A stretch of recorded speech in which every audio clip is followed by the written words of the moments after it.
Salam vatandaşlar. Oda bolan bir wakany gurrun bereyin. Bir haramdady wagtyny keyip edip, içip, neşe bolsa çekip, görenin gıydyna göz bıldyryp beren bir haramdady wagtyny geçirmek bilen şu zatlaryny Allah'ın hunny ýuwmak üçin namaza duran bolup, oda özüni samozamanys molla hatap edip bir wagt geçirýär diýdi adamlaryň arasynda. Ay halaýyklar, bu serediňe bir şeytana meňdäp gidipdir, gelin gıydylaňyz. Saçyny kraskalap, kırpyk takışyp, dyrnagyny boýaşyp, şu zatlara bir ünsüriň serediň diýämişin näme bolun.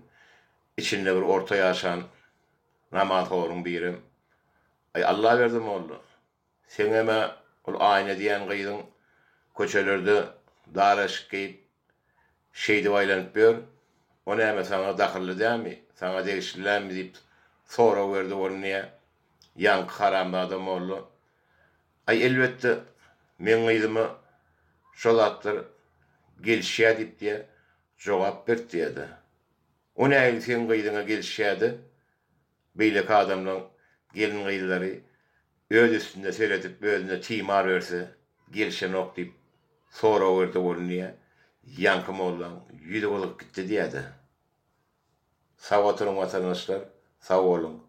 Inha samozamanys narkoman wagtyny ahlaky bozuk mollar şuňa wagt geçirýärler Türkmenistanyň içinde.